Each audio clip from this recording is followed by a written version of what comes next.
Thanks for checking out SYMFONI on YouTube. Please be sure to subscribe and like our videos for updates.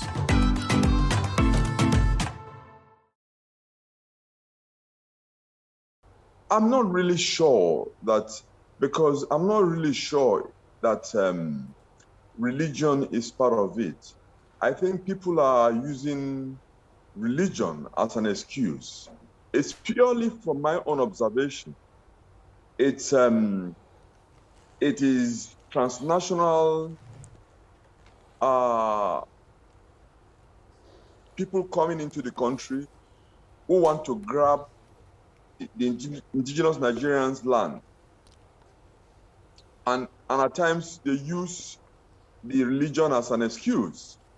For example, the struggle for land in the Southwest, right from Mokwa, Jeba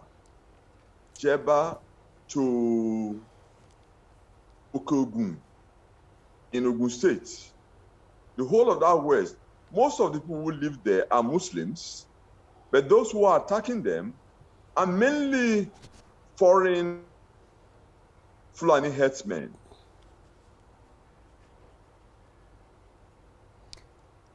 In your opinion, you do not agree that it is about religion or ethnicity either. So tell us.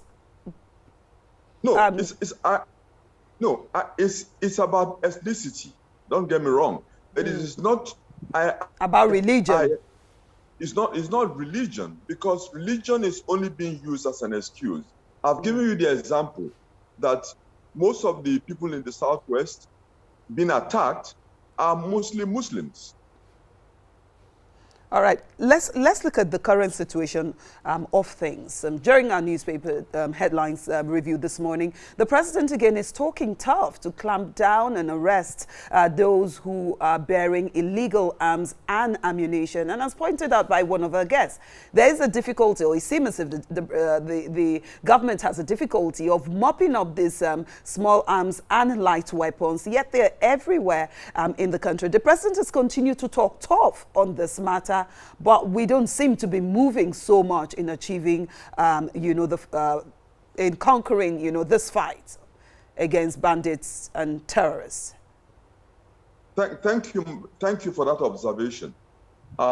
He's talking tough, and you don't see the results because of the obvious double standards. Double standards in the sense that you can see those seeking for self-determination in the Southeast being attacked by air and by ground forces, whilst the bandits have free range in Niger Republic, in Niger State. The bandits have free range in Zamfara, and there isn't much being done. The issue is the double standard has an impact. You see, I have said, and I think I need to maybe repeat it, that clearly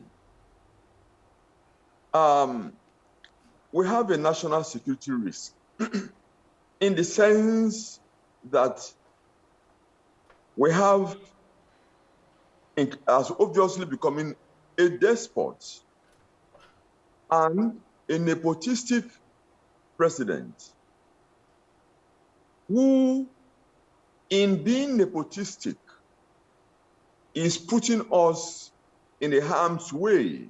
What do I mean? By virtue of his being double standard, he is rather aggravating people in the Middle Belt, in the South, and of course, even in the outside part of the Northwest.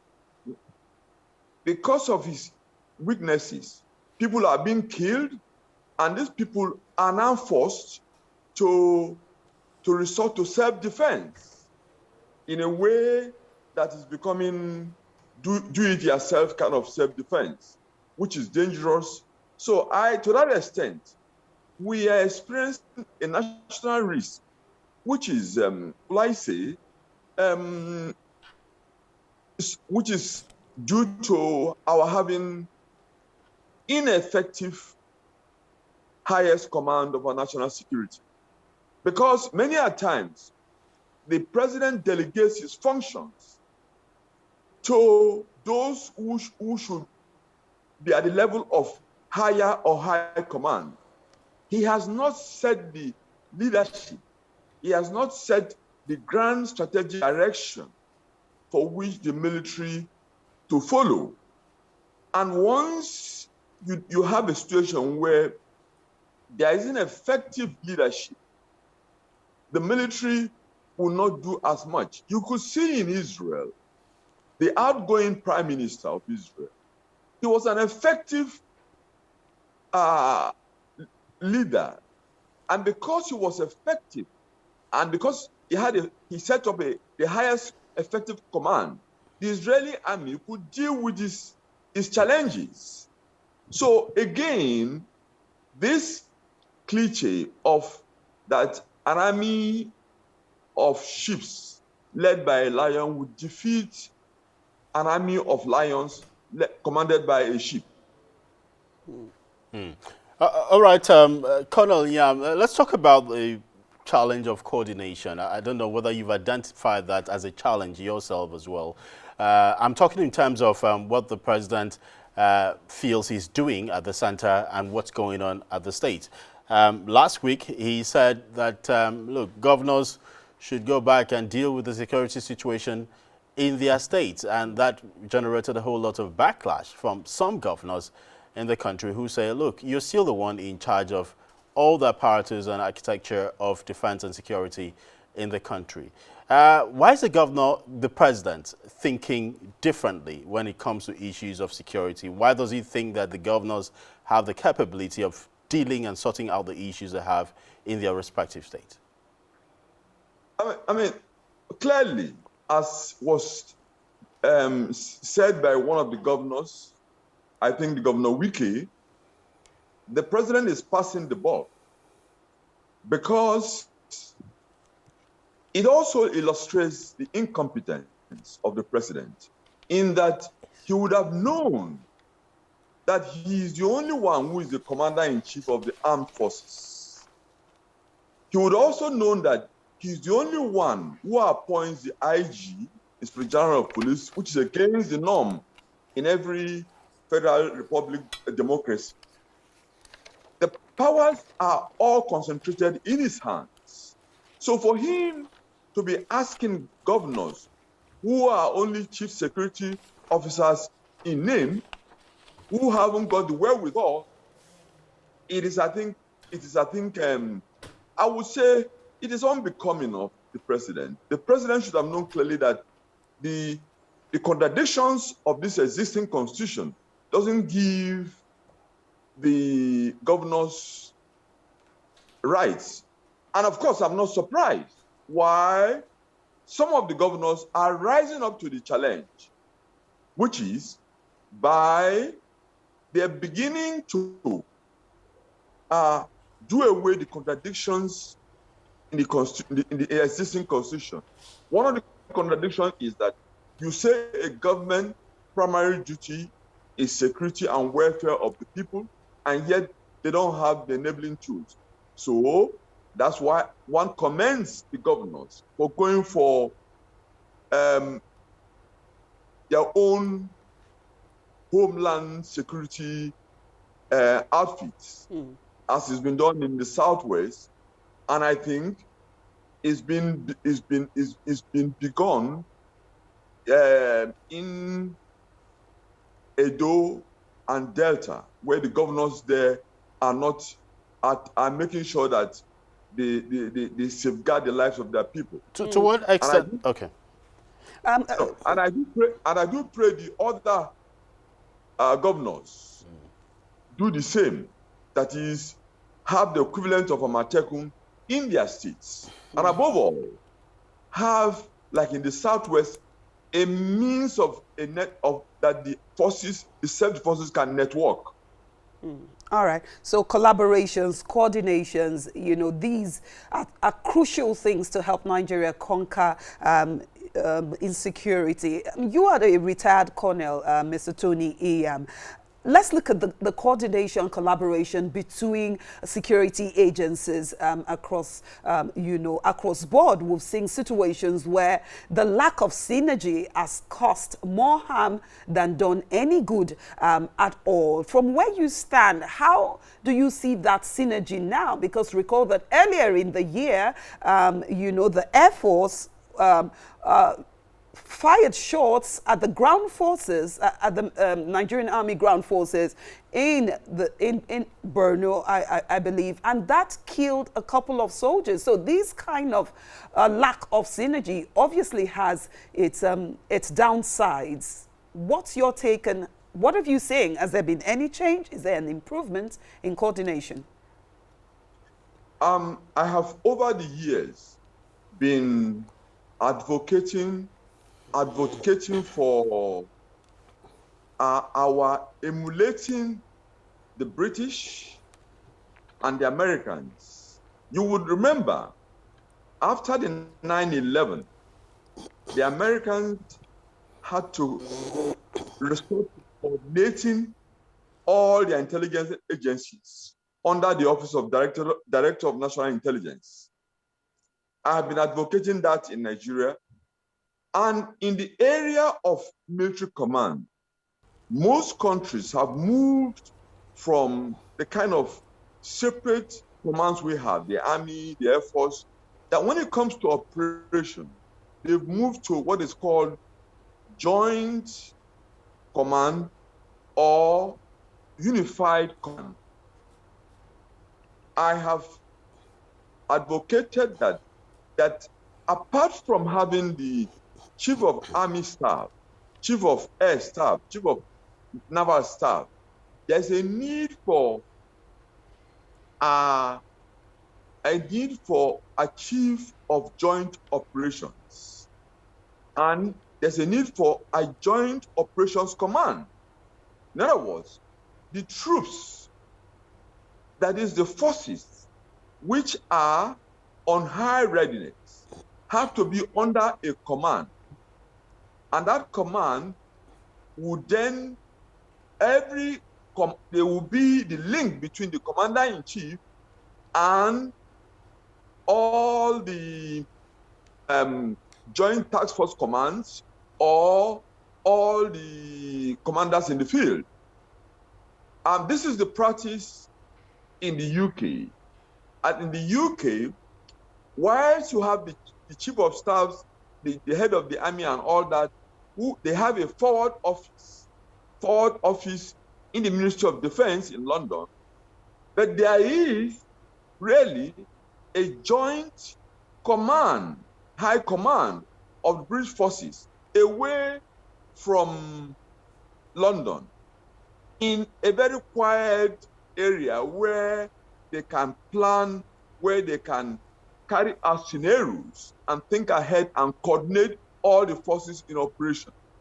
This is lacking in Nigeria. I think the idea of you having Chief of Army Staff here running to Borno, to the sector, and then at the same time running to the Niger Delta or the Southeast is not on. And I'm sorry to say, you could see how the late Chief of Staff, because of the schedule and having to run all over the place, he lost his life, and may so rest in peace. The issue is there's a need for a joint forces command that for all operations, the forces that are on high readiness stage come under that command, and they are not commanded by their service chief. The service chief mainly should be to manage the assets, the military assets in readiness for deployment by the commander-in-chief through the joint command. In the current structure that we have in the country, who is likely going to step in that position as joint head of the joint command, which you are proposing? Because you have the service chiefs, the air chief, the naval chief, the naval chief, the army chief, and you have the defense chief of defense staff as well. I remember that when this new set of service chiefs were sworn into office, I think it was Air Chief that said, look, this new arrangement, all of us are going to submit to the Chief of Defense Staff. The Chief of Defense Staff actually doesn't command any troops. So can he step into this position of, you know, being the one coordinating the joint operations, joint command which you're proposing? No, you've really hinted at the point. He's a Chief of Defense Staff, but he doesn't command any force. He, at best, he's only a coordinator, and as you know, he who pays the piper dictates the tune. What I'm suggesting is that there is, in all armies of military sectors, they have, apart from the Chief of Defense Staff, there is the Joint Operations Command, who commands the day-to-day operations, and who has in his office a war room, which is an annex of the war room in the presidential villa, who is always on tap, 24 hours 7, looking at the security situation in the country. The service chiefs are there, like I've said, to prepare the forces that can be called for at any time by this operations command. And the Chief of Defense Staff is that he is the principal military advisor to the president. In other words, but the president needs he needs a coordinator or chief of operations command directly under the president, coordinates on behalf of the president the forces. Because, like I've said, we don't have army commanders or navy commanders in the constitution. We only have the commander-in-chief. So this is why when we say that the commander-in-chief is failing, he's the only one who is the commander-in-chief. All the rest are his staff. All right. Mr. Nyiam, the war against terrorism, cannot be effective without proper intelligence gathering. I'm sure this is known to many. However, we see a lot of times when we gather reports, we hear that sometimes terrorists, kidnappers, and bandits send messages ahead that they're going to invade a community, and they do so when they say they will. And a lot of times they walk away without any hindrance. This has continued to happen even with the abduction and kidnap of school children. Children are carted away in large numbers, and yet nothing it's almost impossible, to retrieve or rescue this set of people after it has happened, only for some people, especially people like Gumi, to say the government should negotiate with these bandits. Does that not suggest that there is no effective intelligence gathering in the fight against terrorism and banditry? Again, you are right. There is no structure for coordinating intelligence. At the moment, they use what is called coordinating through committees under the NSA's office. These are not as effective as having a coordinator of national intelligence, just as we had during Babangida's government. The coordinator, which means all intelligence comes under all the intelligence operations come under the control of the coordinator of national intelligence. We don't have that. That's one.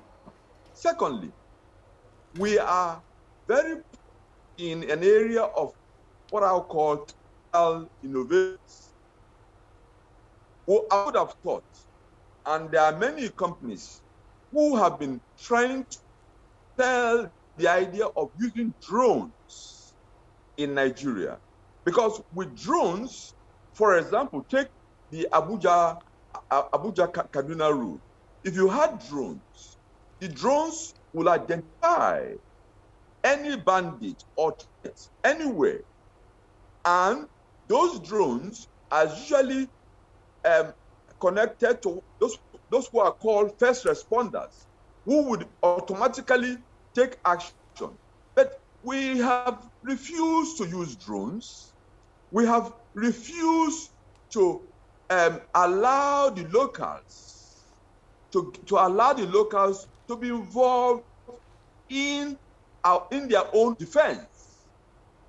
If you had a situation where the locals were participating in their local self-defense forces, backed by drones, looking overhead, identifying threats long before they happen, would in addition to the coordinator of intelligence, we would not have the intelligence and military failures that we are having.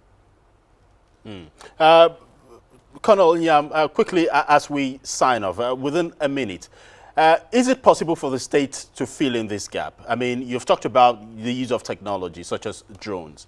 If the federal government appears to be so overwhelmed, I mean, the military actually appears overwhelmed with different operations going on in different parts of the country, the state's government also have the resources, because a lot of people, critics have said, even when you say the entire architecture is with the federal government, you have security funds. What are you doing with it? Is this an area that in which they can invest in and get experts also to identify these threats and forward the intelligence, necessary intelligence, to the security agencies? I can bet you many governors who want to get drones, who are thinking ahead of the president, who want drones, but they need NDAs, which the NSA, National Security Advisor, has to approve. And this is the drawback. The drawback. And I'm suggesting that the governors may need to challenge that in the law courts. Challenge, because the provision, section 14, subsection 2B of the Constitution, gives them the power to secure the people. And with that, I think they should challenge this issue of monopoly of the federal government, which is failing the people.